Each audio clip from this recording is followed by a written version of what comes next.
Alors, on reprend de la Mishnah, Lamed Gim et Lamoud Aleph, en bas.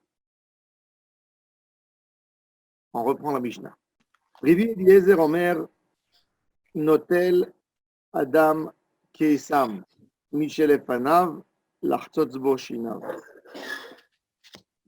Un homme a le droit de chercher chez lui à la maison, dans son salon, une petite écharde, morceau en bois pour nettoyer les dents. À l'époque, les maisons n'étaient pas si propres que ça, n'étaient pas carrelées. Il y avait sur le sol, il y avait de la terre battue. Donc, on pouvait trouver à la maison une petite écharde, c'était habituel. À la fin du repas, l'homme tourne par terre, il cherche. Il y avait, on amenait le feu à la maison, des morceaux de bois pour faire de la cuisson. Donc, on trouvait une petite écharde. On a le droit de chercher. Et pareil qu'une écharde pour faire un cure-dent, ou megabev, minachatzer, ou madlik. Il a le droit aussi de ramasser des petits morceaux de bois qu'il trouve dans sa cour. On va allumer un petit feu pour se faire un petit café, faire un œuf. C'est kol ma shebechatzer, tout ce qui est dans la cour, selon Rabbi Eliezer, ça s'appelle Mouchan, et ça n'a pas le statut de Mouktsé. Ça n'a pas de statut de Mouktsé. Un stylo, s'il te plaît. Et ça, c'est l'avis de Rabbi Eliezer. Chachamim s'y opposent. Chachamim omrim, Megabev, il a le droit de ramasser Michel Efanav.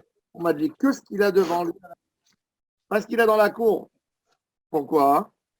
Parce que ce qu'il y a dans la cour, c'est une grande tirha de se courber par terre chaque fois et de ramasser ça et de chercher ça. C'est une grande tirha. Et puisque c'est une grande tirha, il n'a pas pensé là-dessus. Et c'est Mouktsé. Ça, c'est le débat. Maintenant, il y a une autre halakha qu'on va enseigner dans la Mishnah. À part ce débat entre Rabbi Eliezer et Chachamim, il y a une autre chose. En motzi'in et ha'ur, lo min ha'etzim, velo min ha'avanim, velo min ha'afar. On n'a pas le droit de frotter des pierres, de la terre,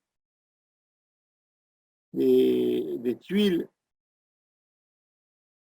velo min ha'afar, velo min ha'afim, des morceaux de bois, des tuiles en terre cuite, qu'on frottait comme ça les uns sur les autres pour créer le feu. On a appris à créer le feu de Adam Arishon. Il nous dit, la Gemara nous dit, même le Midrash, il explique, il dit que quand Adam Arishon a été chassé du Gan Eden, il s'est retrouvé Motzae Shabbat. Dieu l'a chassé du Gan Eden vendredi après-midi. Il y a une version qui dit plus tard. Il se retrouve le soir en dehors du Gan Eden sans avoir aucune protection. Et il sait que les animaux peuvent lui faire du mal. Et Akadosh Baruch Hu lui a donné la première idée de Chokhmah, de taper une pierre sur une autre, de les frotter pour créer du feu. C'est pour ça que Motae Shabbat, on fait Boré, Meoré à Esh. Parce que Akadosh Baruch Hu, on parle de la sagesse. Akadosh Baruch Hu a donné la sagesse humaine. Si vous voulez, les chercheurs, ils vont appeler ça le début du développement du cerveau humain. Je ne sais pas moi quel titre ils vont donner, mais en tous les cas, Motsei Shabbat, ça a commencé. C'est pour ça d'ailleurs que pour définir le Motsei Shabbat, on fait Atachonan Tanu, Atachonen le Adam Da'at, on parle du sechel, du cerveau humain, de la distinction, etc. Donc c'est Adam Arishon qui a commencé, on dit Boré Meoré à Esh, plusieurs flammes. Pourquoi? Parce que dans la flamme, il y a plusieurs couleurs. Il y a le vert, il y a le bleu, il y a le rouge, il y a le blanc. Donc c'est plusieurs lumières. Mais là, c'est Boré Meoré à Esh. Maintenant, il faut savoir pourquoi j'explique tout ça, je tiens à dire ça maintenant. Il faut savoir que dans toutes les choses qu'il y a dans le monde, il y a une énergie, il y a de l'énergie qui est autour. On ne la voit pas, elle n'est pas visible. Mais en réalité, tout est de l'énergie. Tout. Même une pierre, même une pierre, c'est de l'énergie. Comme Einstein l'a prouvé, il a écrit que si tu prends une pierre, si tu veux calculer la masse, et tu vas calculer, tu vas savoir si elle va à 300 000 km, le kilo de pierre, il va devenir une énergie.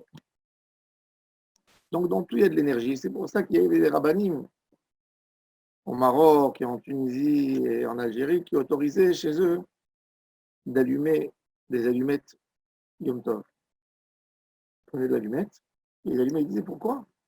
Ils disaient que quand tu frottes l'allumette sur le soufre, oui, ben, tu dévoiles le feu qui était là-dedans. Tu ne crées pas de feu, tu dévoiles un feu.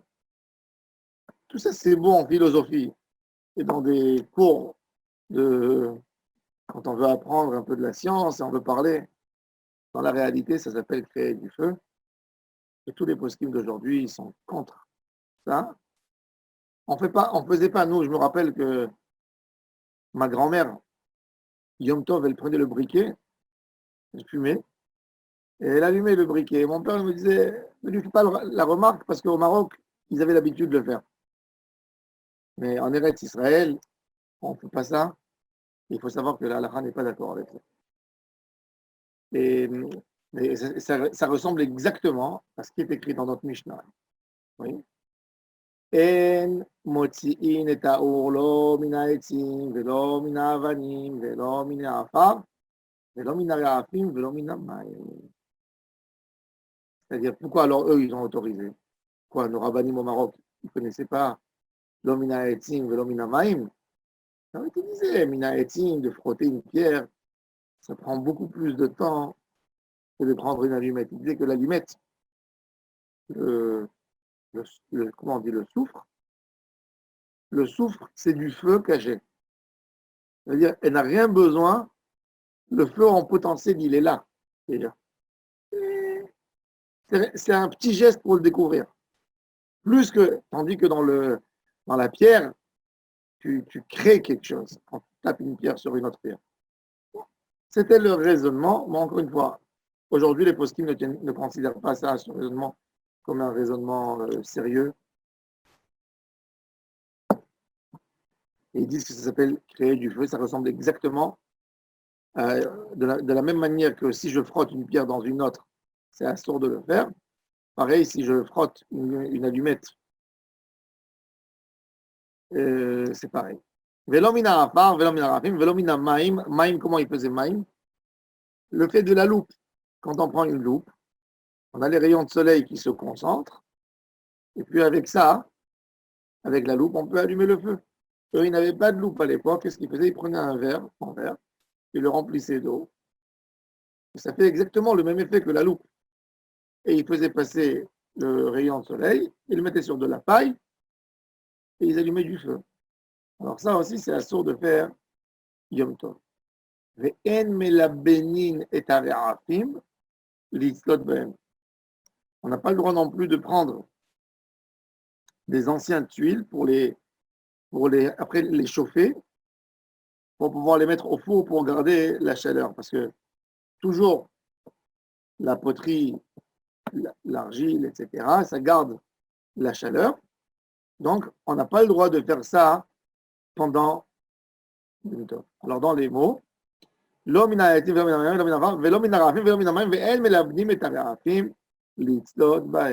pas le droit de préparer les tuiles pour chauffer, pour les chauffer, les mettre dans le feu, pour les préparer, pour les mettre au four. Amar Rav Yehuda. Rav Yehuda nous a enseigné une halakha.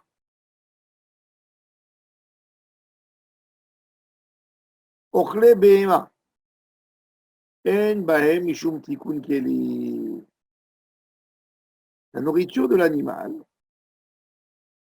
Quelqu'un qui a un animal chez lui, il a un mouton, un petit agneau, il a envie de lui donner à manger.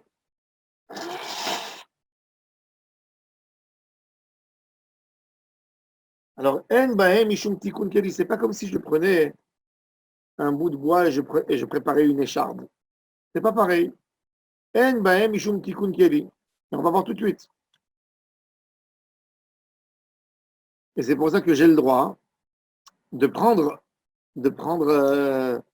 par exemple, je vais dans ma petite ferme, je rentre pour donner à manger aux agneaux, etc. J'ai le droit de prendre une paille et de me faire un cure-dent avec une paille. Pourquoi? Parce qu'une paille, c'est pas comme une écharpe. En bahem mishum keli, de la même manière que j'ai le droit de prendre, même si c'est moukté dans ma cour, comme on a dit selon Hachamim, c'est moukté d'aller chercher une petite branche en bois pour faire une écharde, mais si je vais prendre de mes animaux une paille pour faire une sorte de cure-dent, moutard. Non. Qu'est-ce qu'il a dit? Ça, c'est le chidouche de Rav Yehuda. Ochle behema, en bahem, mishum, tikun kedi. La Gemara, elle amène maintenant une question de Rav Kahana qui pose à Rav Yehuda. Alors regardez qu'est-ce qu'il lui a posé comme question. Et-il Rav Kahana, les Rav Yehuda, il lui a posé une question. Metaltelin. Regardez. Metaltelin atse besamim.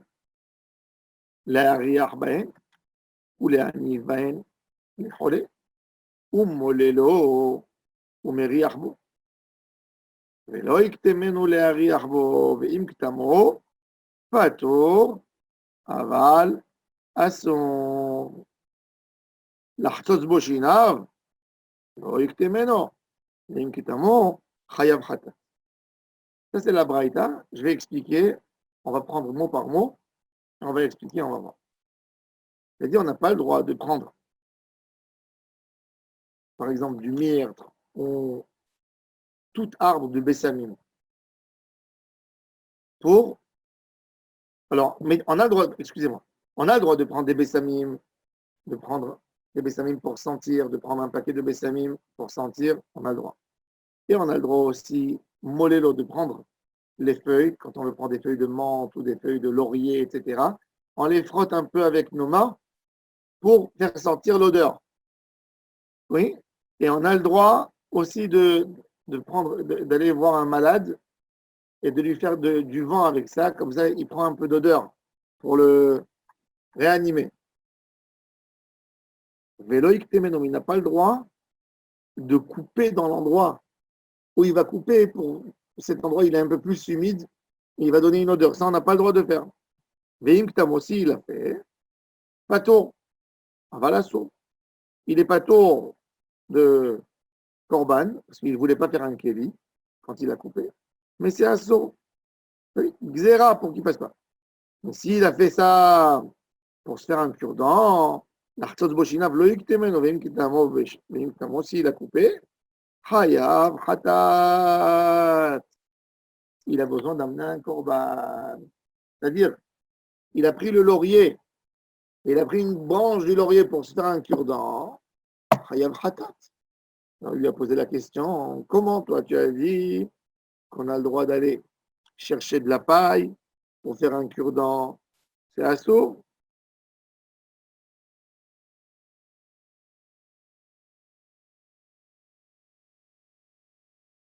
Si dans les Bessamim c'est pareil, c'est Chayav Khatat. Pourquoi si je prends de la nourriture de l'animal pour me faire une petite paille, une écharpe qui va rentrer entre les dents, pourquoi ça serait moutard? Alors il lui répond Rav Yehuda Rav Kana. Amarle, Ashta, Patour, Avalasso, Kakashiali, Chayav Khatat, Mibaya. Il dit, tu crois que je ne connaissais pas cette halakha? Déjà, rien que la première partie de la braïta, déjà, tu aurais pu m'embêter avec cette braïta en me disant pas de tour à Valassour. Si j'ai pris les bessamim mais j'ai coupé avec ma main pour faire sortir une odeur, c'est assour. Et toi, tu me dis que c'est moutard de faire même un cure-dent. Mais vadaï, c'est une question, normalement. Mais il dit, mais tu n'as pas compris le sens de la braïta. À plus forte raison que s'il écrit à la fin de la braïta. S'il a cassé les bessamim, le laurier, pour faire un cure-dent, c'est interdit. Il dit, bien sûr que c'est une question, mais il dit, moi je t'explique la braïta. De quoi la braïta elle parle?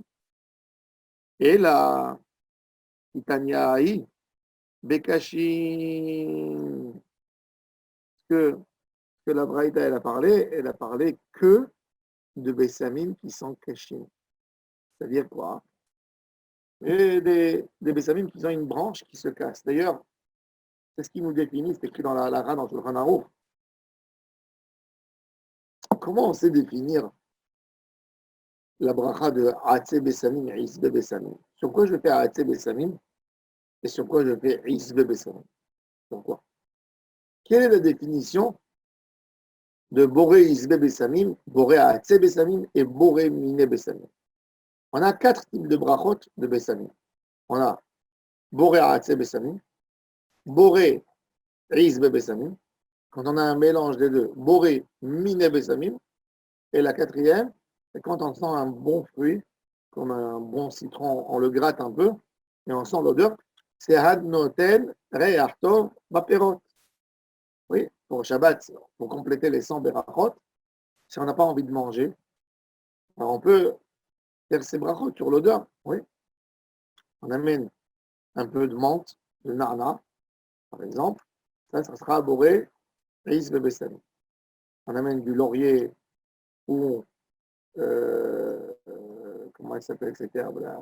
Ils utilisent ça beaucoup en Provence. Le romarin ou le thym? Khazak, le romarin pour faire Atzeb et Samim ou le Hadas, oui. Si on a un mélange comment elle s'appelle là, les roses séchées avec d'autres choses ensemble, on fait bourrer mine bessamim. Après, on prend une orange ou un citron, on le gratte un peu, on sent l'odeur, on dit, on fait 4 brachot. Alors, il te dit, mais donc, dans la halakha, comment on sait définir c'est quoi Atzé Bessamim et c'est quoi Isbe Bessamim? Par exemple, on va prendre du basilic. Du basilic. On a tous du basilic à la maison. Est-ce que le basilic, est-ce que c'est un fruit? Est-ce que c'est Boré Atzé Bessamim ou c'est Boré Isbe Bessamim?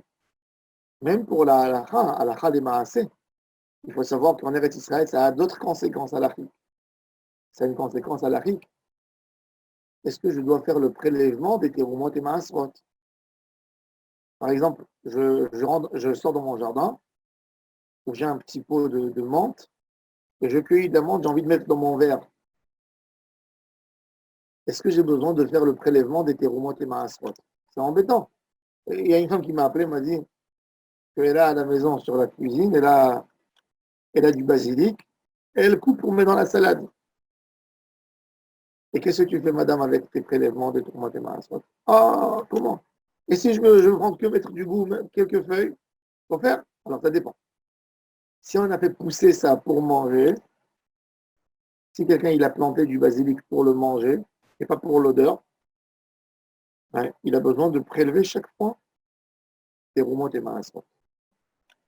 S'il a planté pour sentir l'odeur, comme en Israël, quand j'étais enfant, personne qui mangeait le basilic en Israël. Personne qui le mangeait. Que les Perses, s'ils le mangeaient, ils ont d'autres feuilles de basilic, ils ont du basilic très très haut et des grosses feuilles de basilic qu'ils mangent. Mais toutes les autres communautés ne mangeaient pas. D'ailleurs, il s'appelle Rihan en hébreu. Il a une bonne odeur. Il s'appelait Rihan. Et la menthe, etc. On faisait. On ne mangeait pas. On n'était pas comme les Libanais, qu'ils mangent la menthe dans la salade. Ils la coupent, ils la mettent dans leur taboulé. On ne mangeait pas. Ça n'existait pas, on ne mangeait pas les feuilles. Ça nous paraissait comme si on était animal si on mangeait ces feuilles. C'était fait que pour faire du thé et pour sentir l'odeur. Dans ces cas, si tu l'as planté que pour faire du thé et pas pour manger, on n'est pas tôt de trop de main. Il ne faut pas se mentir à soi. Non, si tu le plantes à la maison pour manger, Hayav Beterumotemas. Maintenant, le basilic, admettons, Hayav Beterumotemas. Maintenant, est-ce que c'est Aatse Besanim ou c'est Isbe Besanim ou c'est Reach Tov Perot? Alors, si il est fait dans un endroit où tu vas en Italie, que les gens, le basilic, il sert uniquement pour manger, tu fais un hôtel Reach Tov Perot. Si tu le manges, quel bracha tu fais? Boré Peri Adama. La n'est pas comme Rabbi Yehuda, Boré Mine Deshaim, Boré Peri Adama. Donc c'est péri. Et si maintenant tu ne manges pas, c'est pas un pays où on mange, on le fait que pour manger, on le fait aussi pour sentir. Alors là, tout dépend de la tige. Si la tige, elle est verte, elle se plie, elle ne se casse pas, ça serait toujours, rappelez-vous, si elle se casse, si elle a un tronc qui noircit un peu, qui devient marron, qui a une peau là-dessus, il deviendra boré assez. C'est pour ça que, par exemple, sur la clou de girofle, sur le Hanaor, il a dit boré assez bessamim. Pourquoi? Parce que quand elle sèche, elle est dure. Et la luisa, par exemple, c'est assez bessamim. Mais le nana, le flio, tout ça, c'est isbe bessamim. Par contre, la shiba, comme elle a un petit tronc, c'est boré assez bessamim. Donc ça, c'est la différence. Alors, on revient à notre sujet.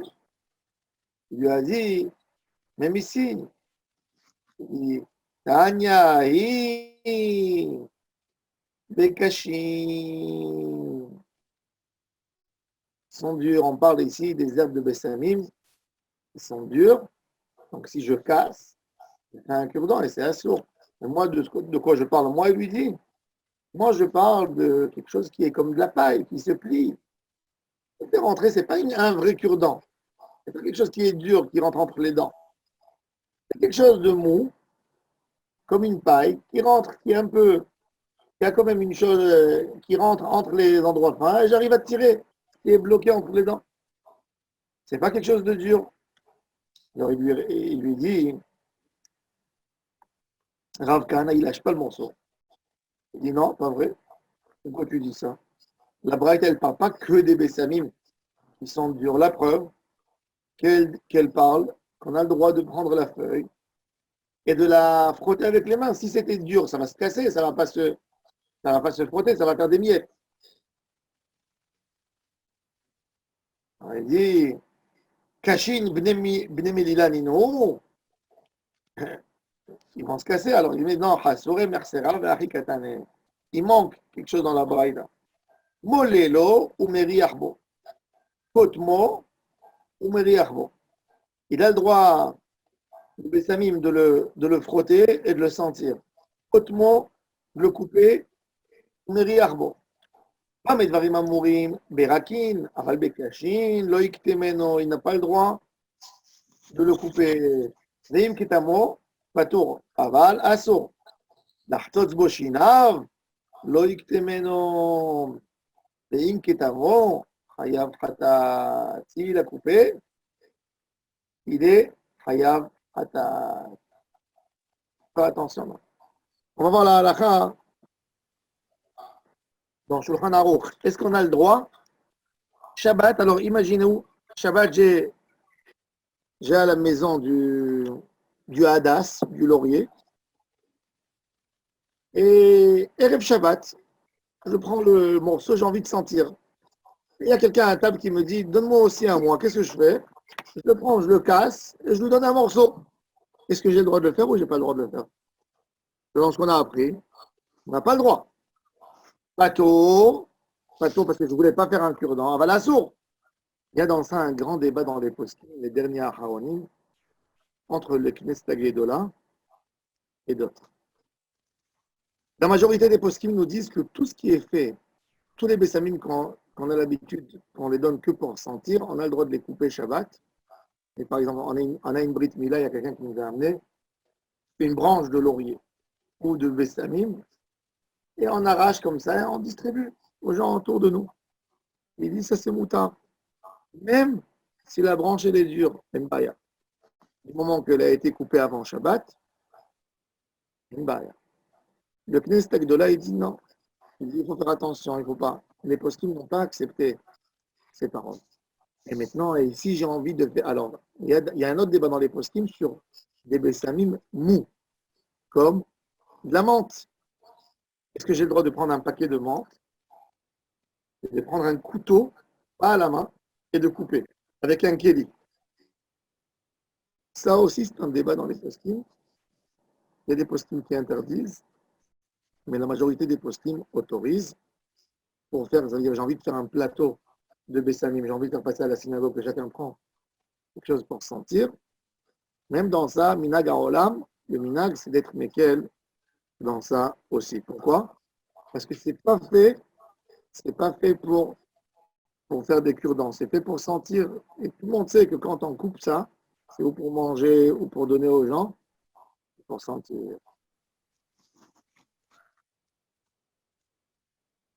D'autant plus que beaucoup de ces bessamim, ils se mangent. Et s'ils se mangent, alors c'est bevadaï, encore plus facile que ça. Ça devient comme un fruit. Mais si je prends du romarin, je le mets dans un thé, dans de l'eau, pour donner du goût, ou une menthe, ou toutes les choses. Par contre, il faut savoir que quelqu'un qui a un pot à la maison, il n'a pas le droit de le lever, c'est moukté. S'il a levé de sa place, et il a remis, il est hayab khatat, il a détaché, même si c'est un sol carrelé, il a détaché de l'endroit où il prend, parce que même si on ne voit pas nous,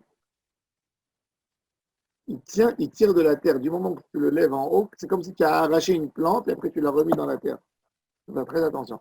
On n'a pas le droit de déplacer un pot avec une plante Shabbat. Il y a des gens qui ont des plantes à table, des belles plantes, avec, comment dire, ces belles plantes-là, avec les petites fleurs qui tiennent longtemps, blanches, de toutes sortes. J'ai oublié ce nom, je vois ça. Des iris. Hein? Des iris. Des lys. Ouais, quelque chose comme ça. Des très belles fleurs, il y a rose, il y a blanche. Ah, des orchidées. On met de l'eau, il y a des cailloux comme ça. On met Des de l'eau, orchidées. des orchidées. On met de l'eau, et ça, il faut faire attention. Il y a des gens qui ont ça à table. Orchidée. Orchidée, oui. Il y a des gens qui ont ça à table, et puis ils prennent le pot, ils le déplacent. Après, ils le remettent en place. Ça, c'est assourd de le faire bouger Shabbat. Si on a fait bouger, on rentre dans un problème des fois de zoréa et kotser. Quand tu le lèves, tu le poses, c'est zoréa, quand tu le détaches, le tolèche, c'est une tolada, c'est un dérivé de kotser. On revient à notre livre. La Gemara maintenant, elle amène. Alors nous, on a vu dans la Braïta, quand même que la Braïta est quand même rigoureuse. Même avec la réparation qu'ils ont réparée, ils ont dit qu'il manquait quelque chose dans la Braïta. Il faut ajouter un texte. On a ajouté le texte, mais quand même, elle est rigoureuse. Elle dit que c'est assourd. Maintenant, on va amener une autre Braïta qui est sotérité. On va voir que la halakha d'ailleurs, nous, ce qu'on fait, c'est comme la deuxième Braïta. Alors, Tanechada, Kotmo ou Meri Arbo. Il y a une Braïta qui nous dit on a le droit de couper le Bessamim et de le sentir. Rav Chazda, il a voulu arranger les choses. Il a dit Amarav Bizera, Amarav Chazda, la Kashia. Aberakin, Abekashin. La Braïta qui a autorisé, elle parle des Bessamim comme du Nana, comme du Fio. Et la Braïta qui a interdit, elle parle des Bessamim durs, comme la Shiba, et la branche, comme le Hadas. Il y a une branche dure.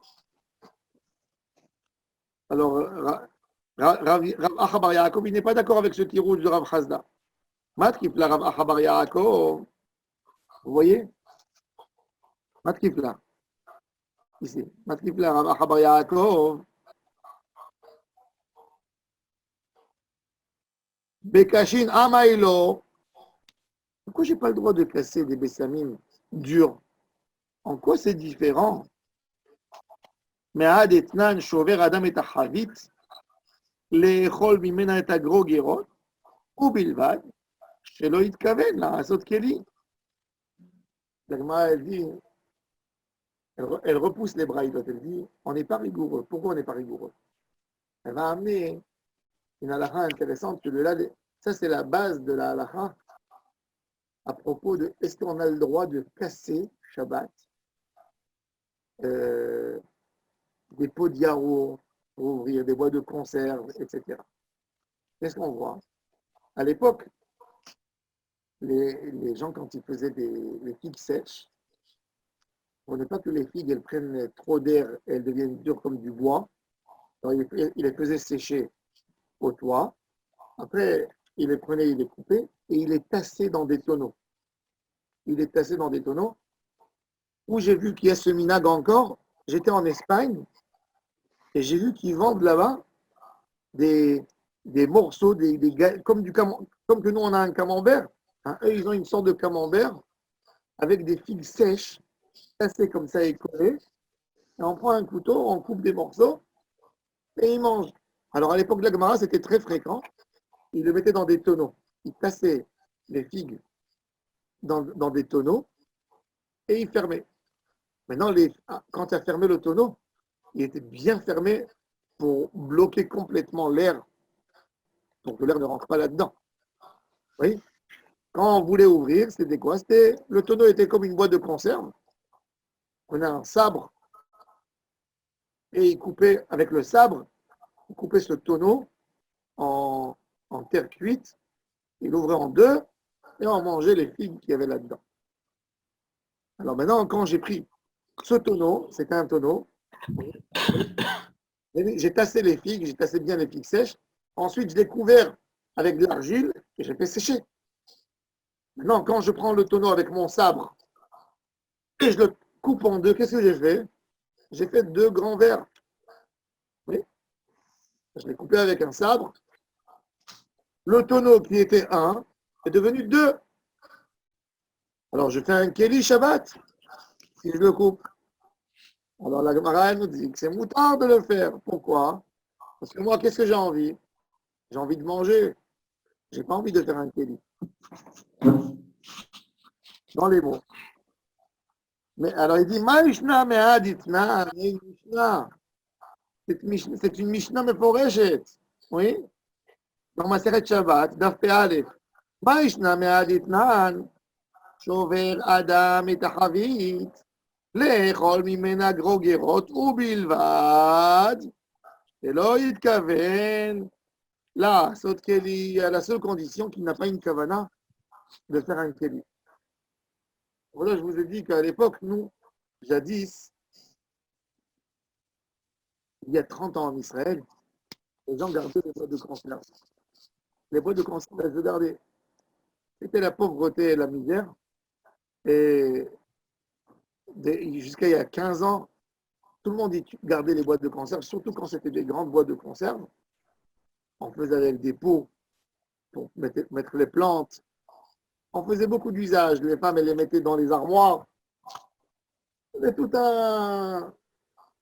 Alors maintenant, si j'ouvre une boîte de conserve Shabbat, peut-être je fais un keli, puisque quand elle a été dans l'usine, elle a été scellée. Il n'y a rien. Il n'y a pas d'ouverture. On ne peut pas l'ouvrir. Il faut casser pour ouvrir.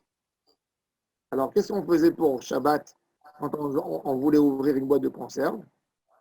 On prenait un couteau, on perçait d'en bas, après on retournait la boîte en haut, on faisait ça dans le lavabo, et on ouvrait la boîte pour ne pas que ça sert à un keli. On abîmait le keli déjà avant.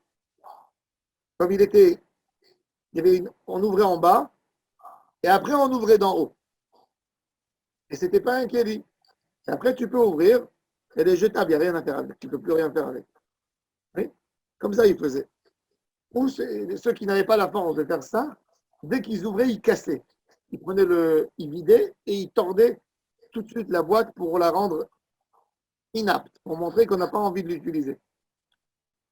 La meilleure chose, c'est de percer d'en bas et après d'en haut, surtout dans les grandes boîtes de conserve. Et Ils faisaient ça même dans les grandes boîtes de conserve. Donc, il y avait à l'armée les boîtes de cornichons énormes qui a 5-10 kilos dans la boîte. Ils perçaient en bas et ils mettaient dans une boîte qui avait déjà une boîte de conserve, une ancienne qui était ouverte dans la semaine. Ils l'ont vidée et ils mettaient dedans. Mais ils cassaient, ils détruisaient celle de Shabbat. Il fallait qu'elle soit détruite. Dorénavant, pour ne pas faire un Keli Shabbat. Alors il nous dit,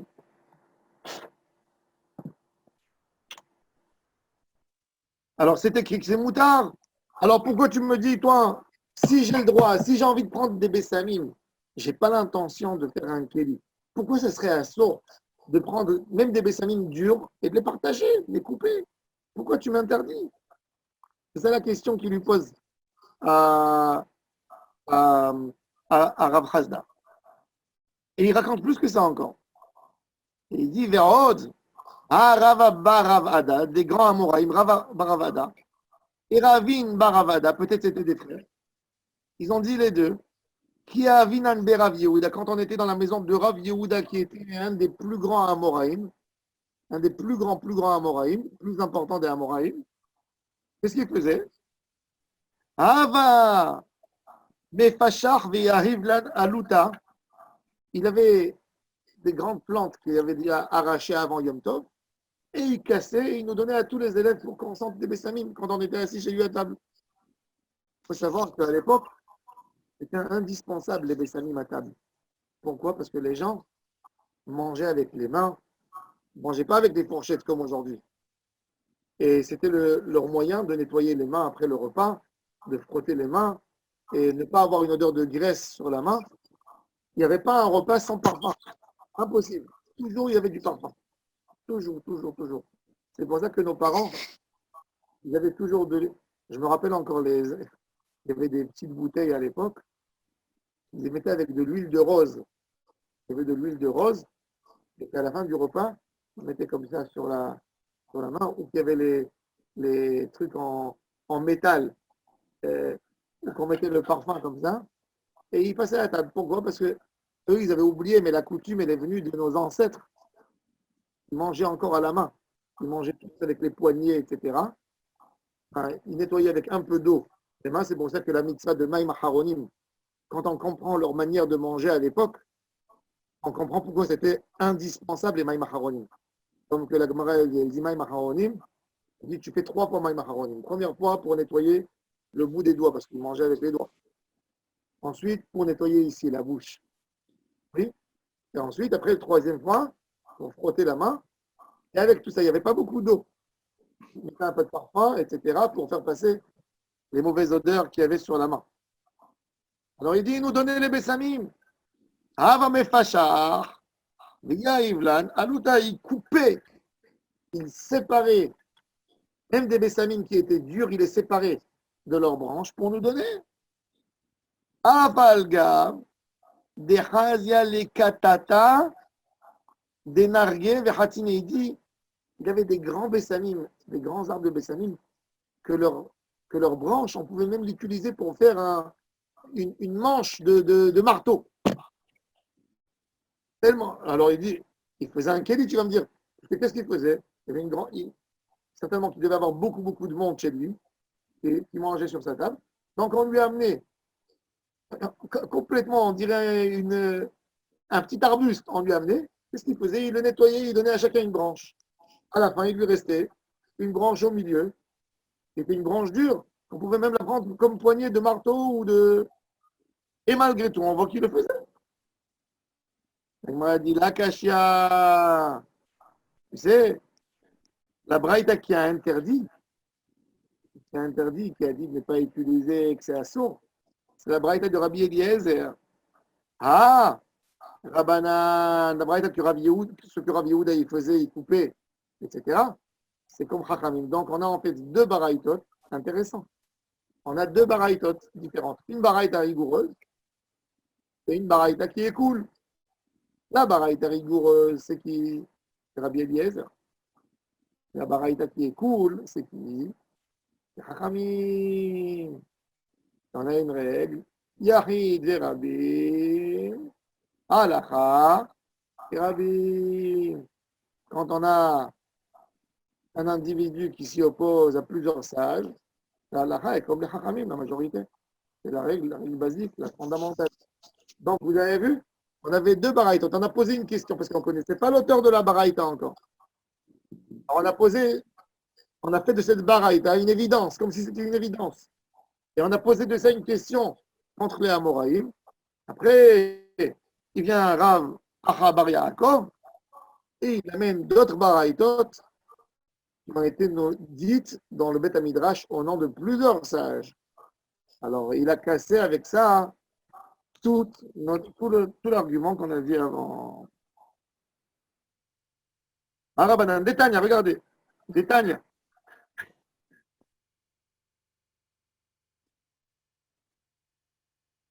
Il nous amène maintenant une autre baraïta, que là-bas c'est mentionné le nom des auteurs. Rabbi Eliezer Omer, notez la dame Kesav Michel Efanav, l'Artzot Boshinav, un homme a le droit de prendre une écharde ou de prendre un petit cure-dent devant lui pour nettoyer les dents. Chachamim Omrim, Loïtol. Et là, mais vas-y prendre ce qu'il y a à manger aux animaux. Veshavin, ils sont d'accord, les deux, Chachamim et Rabbi Eliezer, chez Loïc Temeno. Il ne fait pas ça pour le couper spécialement que pour les dents. Veim Kitamo l'Artzot Boshinav, s'il a fait ça pour nettoyer les dents ou pour ouvrir une porte. Vous prenez à l'époque, quand ils oubliaient la clé, ils prenaient un bout de bois et ils faisaient rentrer à l'intérieur du cadenas pour ouvrir la porte. Oui. Veim Kitamo l'Artzot Boshinav et l'Iftoar Boadelet. Beshogeg, si c'était Beshogeg, vous savez, Chayav Khatat, Bemezid. Yom Tov, ça fait Tarbaïm. Bemezid, si c'est Yom Tov, c'est Malkot. Qui c'est qui a dit ça? Par Chachamim. C'est pas la halakha. Rabbi Eliezer.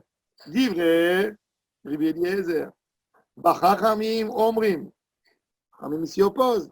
Ils disent Echadze, qu'il soit shogeg dans Shabbat, ou qu'il soit mezid dans Yom Tov, et non, et là, Mishum Shevut.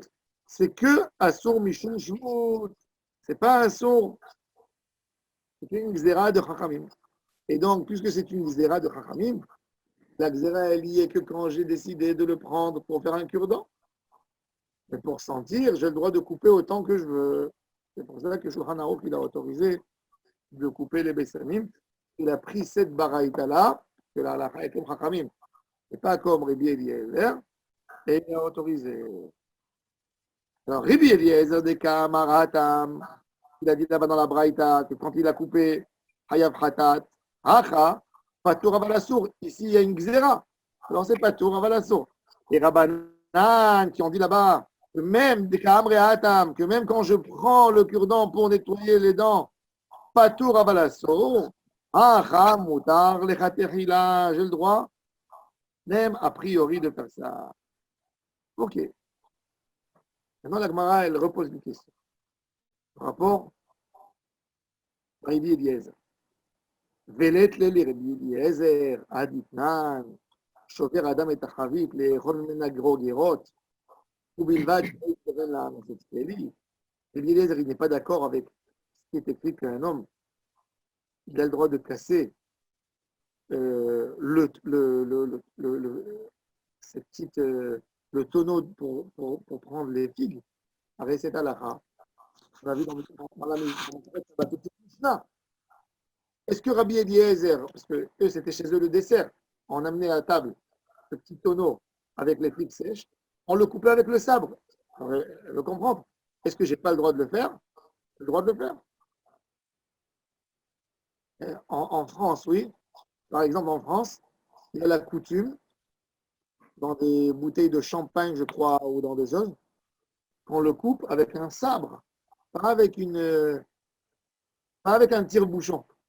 On enlève avec un sabre. Alors, est-ce qu'on a le droit de le faire Shabbat, de prendre le sabre et d'enlever? On veut savoir. Rabbi Eliezer, il est d'accord ou il n'est pas d'accord? Amaravashi, Tanyaï, Bemousteki. Alors, Ravashi, il a essayé de répondre, il a dit,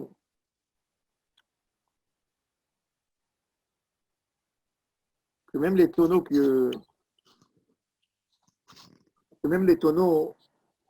faisaient à l'époque pour mettre les figues sèches dedans, ce pas des tonneaux de très haute qualité.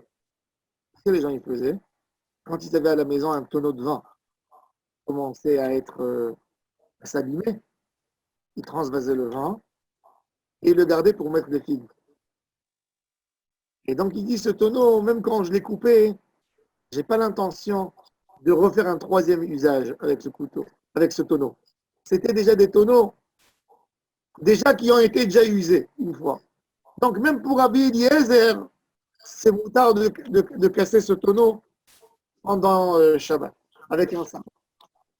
Mais il faut savoir, comme il dit le Tosfot, dans Maseret Shabbat, il ramène cette Gemara de chez nous, de Mousteki, et ils disent que tout ce tirout, c'est que pour expliquer Rabbi Eliezer, mais pour Chachamim, j'ai le droit de casser même un tonneau de haute qualité. J'ai le droit de le casser pour manger.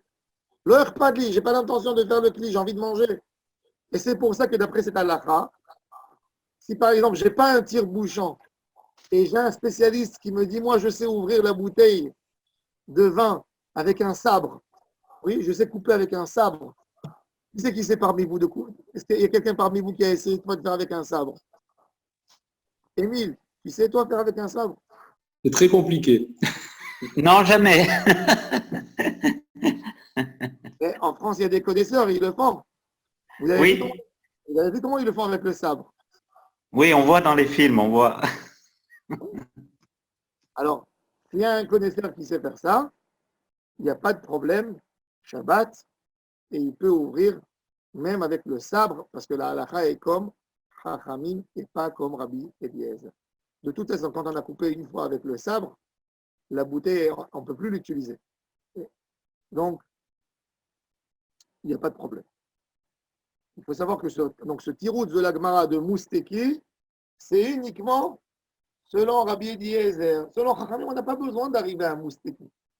Même si c'est un nouveau tonneau et pas utilisé une fois ou deux, il est moutard de le casser Shabbat parce que je n'ai aucune intention de l'utiliser comme kéli.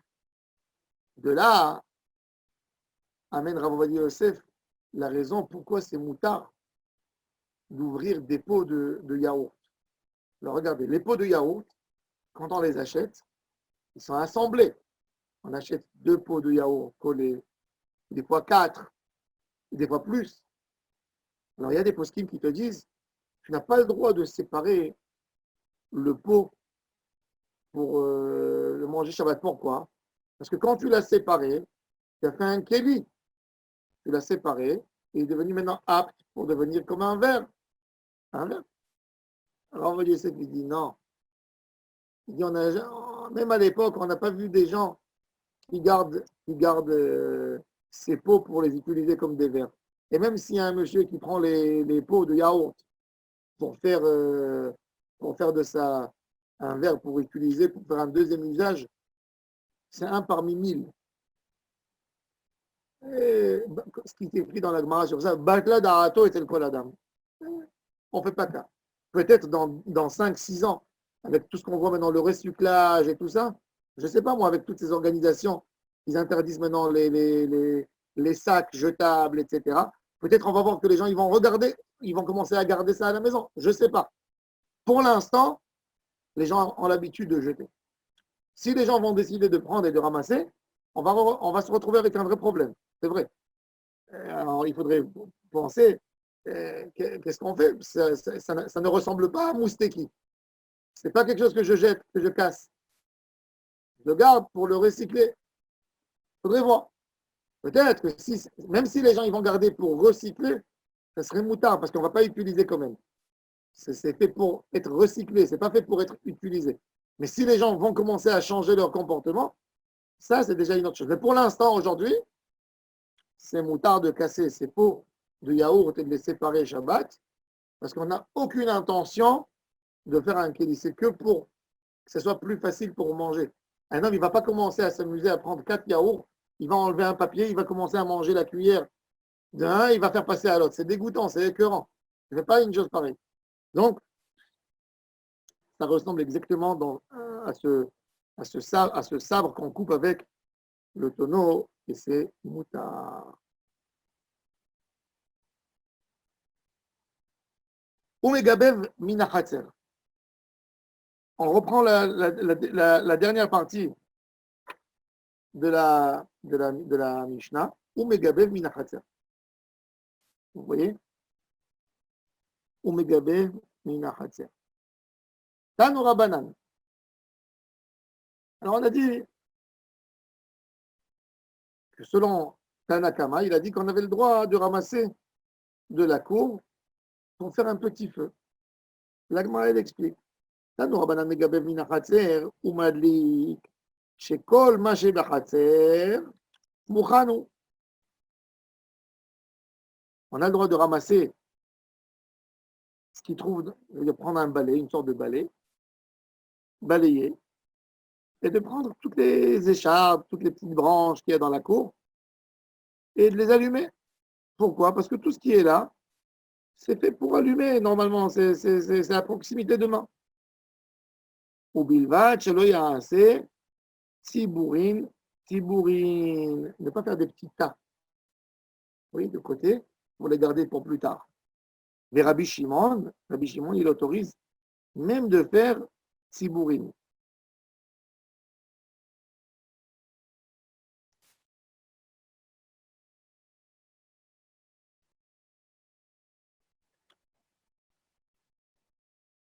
Intéressant. C'est-à-dire qu'on a un débat. Alors, c'est intéressant puisque la Braïta, elle nous ramène quelque chose qui n'est pas mentionné dans la Mishnah. Dans la Mishnah, on n'a pas vu que Rabbi Shimon, il n'existe pas. Que dans la Braïta. Vous voyez, là, c'est un exemple classique d'une Braïta qui va élargir ce qui est écrit dans la Mishnah. Le Rambam n'a pas amené ce dîme. Rabbi Chaim Ben Attar, l'auteur du Or HaChaim HaKadosh, il a un livre qui s'appelle Rishon LeTzion sur le Talmud. Il n'est pas un gros livre, un petit livre. Et il a abordé ce sujet dans notre Sugya. Il dit pourquoi le Rambam n'a pas amené ce débat entre Chachamim et Rabbi Shimon. Alors il dit qu'en réalité, le premier Tana de la Mishnah, c'est Rabbi Eliezer. Oui. Et il dit quand on a Rabbi Eliezer et Rabbi Shimon, il faut savoir que Rabbi Eliezer Agadol, il a été en Idouille, le rab de Rabbi Akiva. Si vous vous souvenez dans l'histoire, il ne voulait pas avouer au Chachamim par rapport au four, une longue histoire. Un jour, on parlera de ça. Et il ne voulait pas revenir sur son argument et recevoir l'avis de la majorité. Ils ont dit, la halakha n'est pas comme lui dans rien du tout. Donc, quand toujours vous avez Rabbi Eliezer, même si c'est le rab de Rabbi Akiva, c'est le grand Rabbi Eliezer, Ben Or Kenos, la halakha n'est pas comme lui. Comme ici, le grand débat dans la Baraïta sur la cour, il est entre Rabbi Eliezer et Rabbi Shimon, la halakha est comme Rabbi Shimon. Alors, le a dit, quel est leur débat? Leur débat, il est sur pourquoi Tanakama c'est Rabbi Eliezer, le Tanakama de la Mishnah. Alors, Bemaïka Miflege, Mor Savar, Mihze, Dekamechnif le Maha ou le Omachina, quand je fais des petits tas dans ma cour, je prends mon balai et je ramasse les branches et je les mets d'un côté de la cour. Après, je continue à balayer, je prends les autres branches, je les mets de l'autre côté de la cour.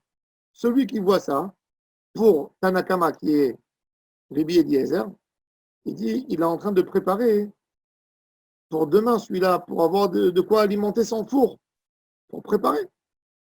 Et c'est comme si je prépare. Et pour Rabbi Shimon, il dit non, ou mort ça va, Kderato Mochicha, elle avait dit la fumée qui sort de la maison du monsieur Yom Tov, elle montre quand quelqu'un il le voit balayer, il dit il a besoin maintenant pour le four. Et donc ça ne paraît pas comme s'il prépare d'aujourd'hui pour le lendemain de Yom Tov, il n'y a pas de préparation. Et c'est Moutar. Baruch Adonai Leolam. Amen.